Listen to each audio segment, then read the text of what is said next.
Flights are $1,200 each, my mom said. If you cannot afford it, stay behind. I didn't argue, I just nodded, even smiled like it didn't sting. Like it wasn't the sixth time in 2 years my own family had made it clear I didn't belong unless I paid for the privilege. She said it so casually, over speakerphone while I was still in my scrubs, sweating after a 12-hour shift at the hospital. I had just finished working back-to-back night shifts to cover the rent and chip away at my student loans. They were all going to Maui, my mom, my dad, my sister Kayla, her husband Derek. A week-long family vacation, business class, of course. You know we deserve this, she added. It's been a rough year for everyone. Everyone. As if I wasn't part of that. Everyone. As if I hadn't loaned Kayla $2,500 last April when Derek lost his sales job or covered Dad's medical deductible when his blood pressure spiked and he refused to go to urgent care because of cost. I told her it was fine, that I'd stay behind. And then I went back to cleaning up vomit from a drunk patient who had tried to punch me for suggesting he lay down. But later that night, I got a ping on my phone, an alert from my credit card app for business class tickets purchased, each for $1,200. My card, not my name. I opened the app. Passenger names: Kayla B., Derek B., Sandra M., Mom. William M., Dad. No, Alex M., no me. I stared at the screen for a full minute. My fingers cold, my heart pounding. They had used my credit card, again, without asking, without telling me. Just assumed I'd cover it like I always do. I didn't even get a window seat out of it. I tapped dispute all, then I locked the account. An hour later, I was brushing my teeth when my phone buzzed again. A text from Kayla: "Why is nothing paid for? We're at check-in." I wiped the phone from my mouth, looked at the message, took a deep breath. Then I typed back, "What you said, I stayed behind," and I did. I stayed behind, but not in the way they expected. I booked my own getaway.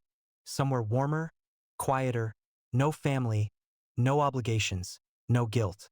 The next morning, my phone buzzed again. A call from Dad. I didn't answer. That afternoon, he showed up at my apartment, knocked like he owned the place. I didn't open the door. It didn't start with the tickets. That was just the cherry on top of a mountain made of broken boundaries and overdraft fees. It started when I was 22 and Kayla borrowed my credit card to buy a dress for her engagement party. A $600 temporary emergency. Because you work in healthcare and don't even dress up, so it's not like you'll notice. She promised to pay me back by the end of the month. She never did. Then it was Dad asking me to co-sign a loan so they could renovate their kitchen. "It's not even for us," he said. "It's for resale value. One day you'll inherit it." Spoiler, the house was refinanced twice and they used the money to pay off Derek's second failed business. I was working 50-plus-hour weeks at the time, barely keeping my head above water. And somehow I was still the family ATM, the dependable one, the nurse with a steady job, the unmarried one with no kids, the one who should pitch in because family supports each other. But it was never mutual. When I got pneumonia last winter from working through flu season and asked Mom to bring me soup, she said, "I can't, sweetheart. I promised Kayla I'd watch the kids while she gets her nails done. You understand." I always understood. When Derek crashed my car, the car I let him borrow while his was in the shop, my insurance premium doubled. He didn't even say sorry, just shrugged and said, "That's what insurance is for, right?"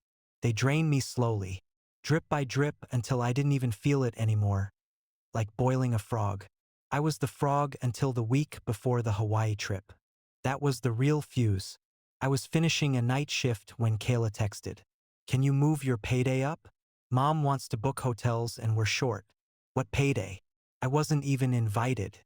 I sent back, "Short for what?" She replied with a gif of hula dancers and the words, "Family trip, desert island, hibiscus woman dancing, light skin tone." I called Mom. Kayla said, "You need help with hotels." I asked, trying to stay neutral. "Sweetie, don't worry about that," she chirped. "Everything's already booked. We just needed a bit of a cushion to upgrade to business class. You know how bad Derek's knees are." "Wait, you're asking me to cover the upgrade for a trip I'm not even on?" Silence. Then the tone changed. "Look, Alex, if you wanted to come, you could have said something. But the flights are $1,200 each. If you can't afford that, then maybe it's best you sit this one out. No hard feelings. She said it like I was a burden, like my very existence was an inconvenience to their luxury itinerary. I didn't argue, just hung up, quiet, calm, numb. Then came the notification. My card used for 4 business class tickets. That's when the numbness broke. All the sacrifices, all the times I canceled vacations, skipped dinners, worked doubles. For what? So they could live it up while I rationed my meds and ate instant ramen 3 nights a week? That night, I sat at my desk, staring at a spreadsheet of my finances. I had $327 in checking, $14,200 in student loans. My car was 6 years old and had 119,000 miles on it. I hadn't been on a vacation since college. Meanwhile, Derek was sipping first-class champagne with my name on the receipt. And Kayla had the audacity to text me from the check-in line with, "Why is nothing paid for?" The mask slipped. That's who they were, who they'd always been. I wasn't family. I was funding. I responded simply, "What you said." I stayed behind. Then I did something I never thought I'd do. I opened a travel site and booked my own trip. Nowhere fancy, but it was mine. All mine. No obligations. No guilt. The next day, Dad showed up at my door like a scene from a Netflix thriller. Still in his Hawaiian shirt, standing outside my apartment with a look that flickered between confusion, anger, and entitlement. He knocked. I didn't move. He knocked again. Louder this time. "Alex, open the door. We need to talk." I didn't. He stayed there for 7 minutes. I timed it. Then he left. That evening, I got a voicemail from Mom. "You really hurt your father today. He flew back early to speak to you. After everything we've done for you. Done for me." I saved the message. Not for memories. For evidence. I was done gaslighting myself. The next day, Kayla tried calling 5 times. Then sent this gem. "Grow up. You can't punish the whole family over one misunderstanding." Misunderstanding. They used me, robbed me, mocked me, and now that I said no, I was the bad guy. But I wasn't mad anymore. I was done. They thought silence meant surrender. That if they knocked hard enough, long enough, I'd cave, just like always. But I had changed. Dad came back again the next day. This time with Mom. Same spot. Same condo hallway. Same tired manipulation on their faces. I didn't open the door. That night, the texts started flooding in. From Kayla. "You are being completely unfair. We needed that upgrade. Derek's knees swell when he flies economy. Do you realize what you've done? We couldn't even check in. Had to downgrade and pay out of pocket. Do you know how embarrassing that was? Family is supposed to be there for each other. Family. That word again. I typed. Deleted. Retyped. Then I sent one message. You mean like when I paid your rent for 8 months and you forgot to pay me back? No reply.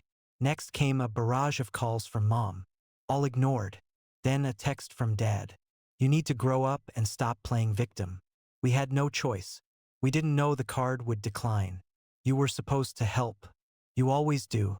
I stared at that last line for a long time. You were supposed to help. Like I was a family employee whose absence constituted workplace misconduct. I didn't reply, but I wasn't done. Because they thought this was just a phase. Tantrum. That I'd get over it like I always did. But this time was different. This time I was angry. Not just emotionally hurt. Logistically. Financially. Physically exhausted from years of propping up a system where I was the silent donor. So I did what they never expected. I sat down and wrote an invoice. Dress for Kayla's engagement. Never repaid. Loan to Kayla and Derek during his unemployment. Dad's MRI deductible out of pocket. Groceries Mom forgot to Venmo back for. For business class tickets to Hawaii charged without consent. Interest and fees on late credit payment caused by above. Then I emailed it to the family group chat. Subject. Reimbursement request for unauthorized charges and past support. Body. Per your belief that family should be there for each other.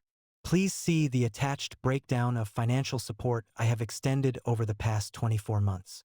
As of July 1st, I will no longer be subsidizing family expenses. Full repayment expected within 30 business days. After that, I'll be submitting formal reports to my credit provider regarding unauthorized use of my financial credentials. No further financial interaction will be permitted moving forward. The group chat exploded. Kayla, are you serious? What kind of person sends an invoice to their own family? Mom, this is hurtful and unnecessary. Alex, you're making things worse. Dad, we raised you better than this. That line, that was the final spark. Because the truth was, they didn't raise me. I raised myself. Between extra shifts, unpaid debts, and being the default safety net for everyone else's irresponsibility. I replied with the facts. You didn't raise me. I was overwhelmed by the imbalance in our relationship. And I let you, but not anymore. Then I blocked Kayla. I left Dad and Mom unblocked, out of sheer curiosity for how deep the delusion could go. Turns out, very deep. The next night, they showed up in person again. I saw them through the peephole. Dad looked stiff. Mom clutched some papers, probably receipts and excuses. I opened the door. You need to talk to us, Mom said, voice trembling. No, I really don't. I replied calmly. Dad stepped forward. The stunt, freezing the credit, the invoice, the spiteful Alex. We're your family. And you used my name and card to buy flights. I snapped. That's not family. That was a serious breach of trust. We didn't think it'd be an issue. Mom cried. You always help. Because you train me to. I cut in. Since I was 22. You've treated me like a walking debit card. I helped because I was taught that saying no meant I was a bad son. But I'm done being the good son. Don't talk to your mother like that. Dad growled. No. Don't talk to me like I owe you something. I shot back. I worked double shifts while Kayla and Derek used my money to sip mimosas at LAX. I helped pay your hospital bills while you called me selfish behind my back. He stepped forward. You think this makes you strong? Turning your back on family. No, I said. But it makes me free. I closed the door in their faces. Not slammed. Just firm. Deliberate. With finality. They didn't knock again. Later that night, I got a voicemail from Mom. A quiet, defeated voice. I don't know who you are anymore. And for the first time in my life, I smiled at those words. Because I wasn't the person they used to walk all over. After I closed the door in my father's face, the silence that followed wasn't peaceful. It was surgical, precise, final. No more banging on the door. No more guilt-laced voicemails. Just a vacuum where their control used to live. For 2 days, nothing, not a word from any of them. I half expected the cold shoulder to last forever. Then came the panic. It started with an email from my bank. Someone had attempted to use my old, frozen credit card again, to rent a car in Maui. Derek, of course. I called the fraud department. They confirmed the attempted charge matched his ID info. Would you like to press charges? They asked. I didn't, yet. But I had them document everything, and emailed the report to myself.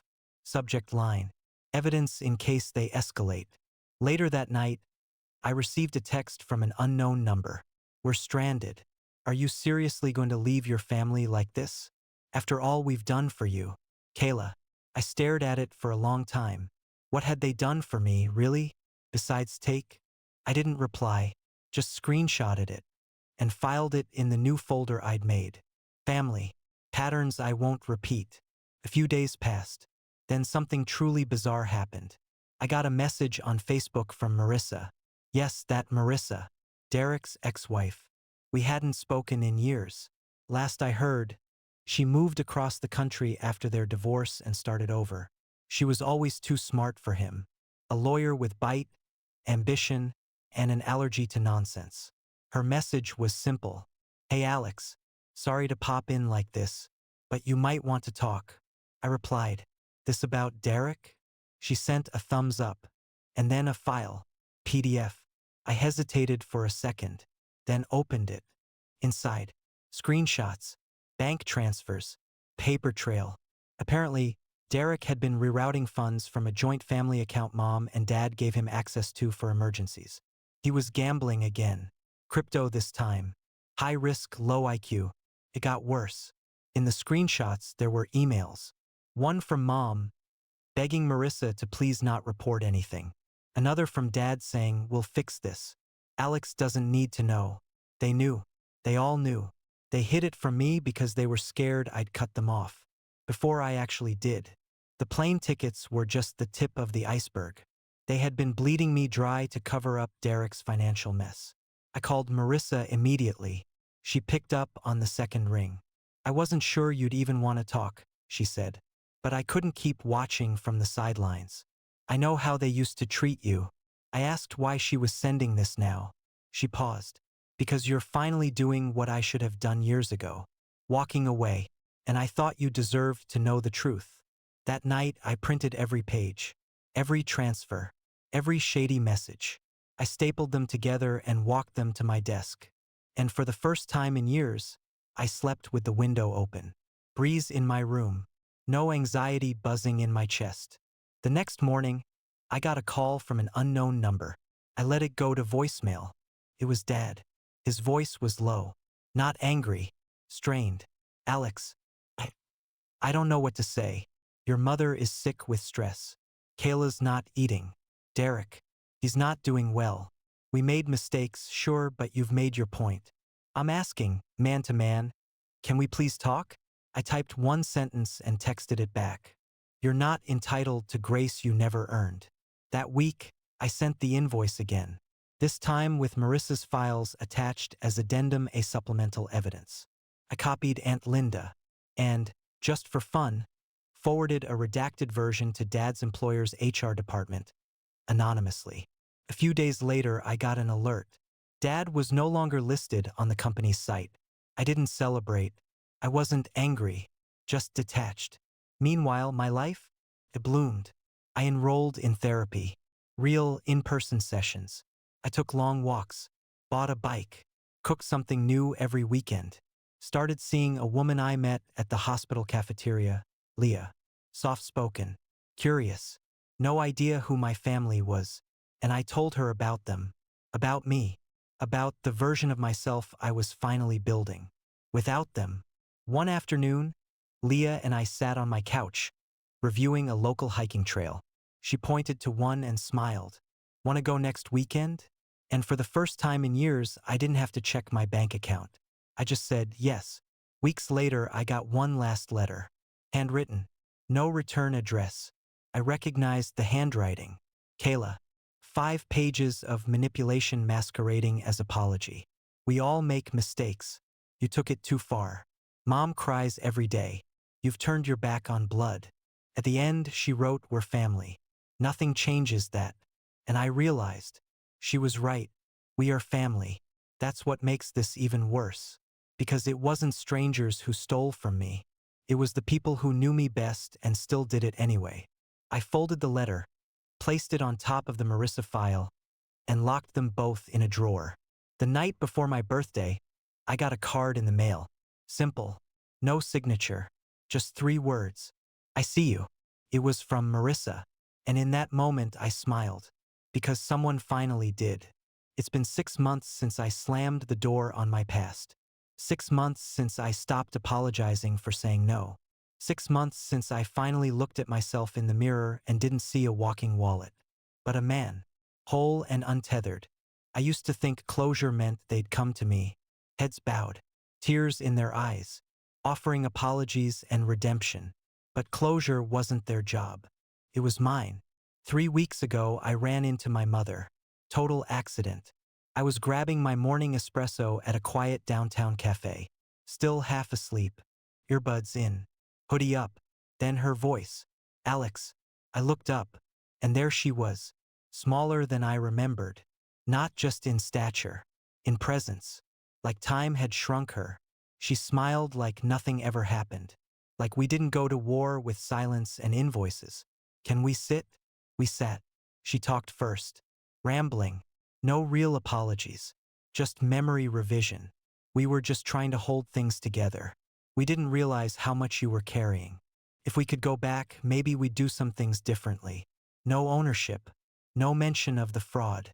No word about Derek trying to use my credit again. No accountability for Kayla's venom. Just an emotional dress rehearsal where I was supposed to play the forgiving son. But I was done with that role. Then came the inevitable. Do you hate us now? I didn't flinch. No, I said. But I don't owe you anything anymore. She blinked.